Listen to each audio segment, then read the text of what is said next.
Hello les amis, je vous retrouve pour une nouvelle vidéo sur le football européen et la Ligue des Champions 2025-2026 et je vais vous présenter l'énorme choc FC Barcelone contre Paris Saint-Germain.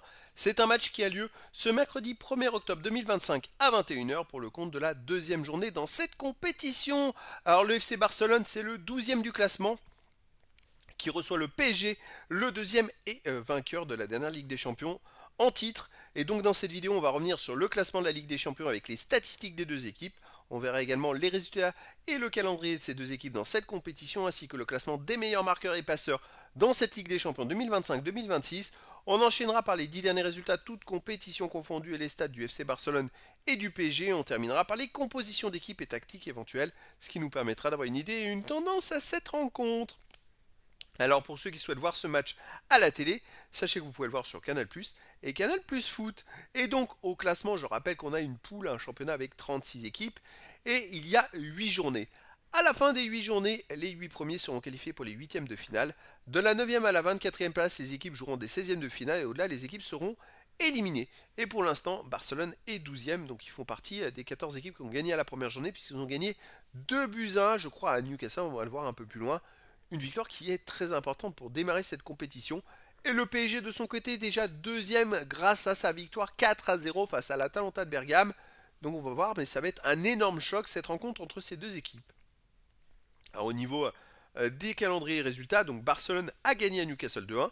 Là ils reçoivent le PSG, puis ils recevront Olympiakos, ils iront au Club Bruges à Chelsea, ils recevront l'Eintracht Francfort, ils iront au Slavia Prague et ils recevront le FC Copenhague. Franchement, hormis le match du PSG, c'est pas un calendrier compliqué. Il y a peut-être un peu à Chelsea et encore.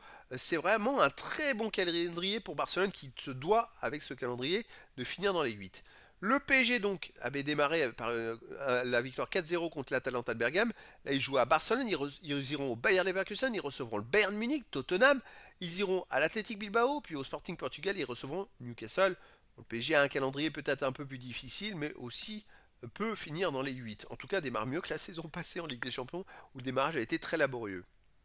Au niveau des meilleurs marqueurs pour Barcelone, en tête, il y a Marcus Rashford, qui en est à 2 buts. Et il n'y a pas d'autres joueurs des deux équipes dans les 18 premiers de ce classement pour l'instant. Pareil pour le classement des meilleurs passeurs. Il n'y a pas de joueurs des deux équipes dans les 18 meilleurs passeurs de la Ligue des Champions pour l'instant. Les 10 derniers résultats de toutes compétitions confondues, Barcelone, 9 victoires, 1 nul, aucune défaite, 33 buts marqués seulement, 6 buts encaissés, plus 27 de différence de but, ils prennent très peu de buts, et puis c'est un vrai rouleau compresseur. Le match nul, le seul, c'est contre Rayo Vallecano, ils ont fait un partout là-bas, et je l'avais déjà dit dans plein de vidéos, ça a été miraculeux, parce que Rayo Vallecano a eu un nombre d'occasions incalculable de pouvoir marquer d'autres buts, et puis Barcelone a fait le dos rond, on va dire, en deuxième mi-temps. Mais les autres matchs, c'est que des victoires. Alors, il y a un petit bémol, c'est qu'effectivement, ils prennent pas beaucoup de buts. Il y a aussi le petit bémol, c'est que sur les 2 dernières journées, ils étaient menés à Oviedo à la mi-temps 1-0, ils ont gagné 3-1. Et contre la Real Sociedad, ils étaient menés 1-0, ils ont gagné 2-1. Donc voilà, il y a quand même une petite baisse, peut-être de fatigue ou pas. À domicile, donc il reste sur cette victoire contre la Real Sociedad 2-1, une victoire 3-0 contre Etafé et une victoire 6-0 contre Valence. C'est quand même une équipe, et puis bon voilà, c'est une équipe qui marque beaucoup de buts, qui prend très peu de buts, quoi, c'est fou.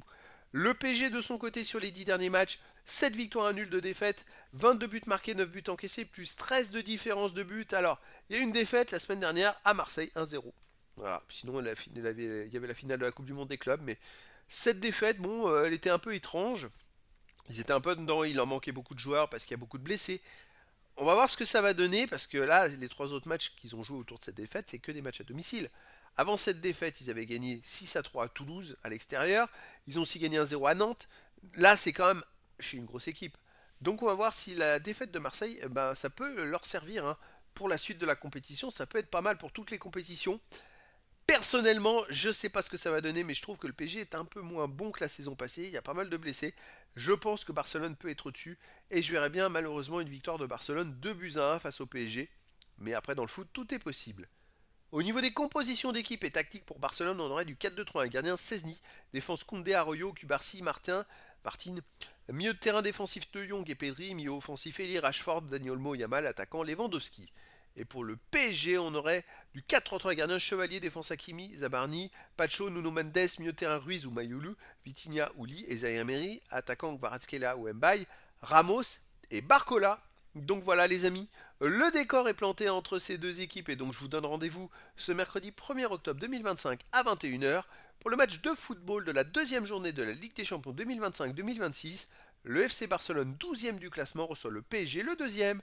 Voilà les amis, je vous dis à très bientôt pour une nouvelle vidéo.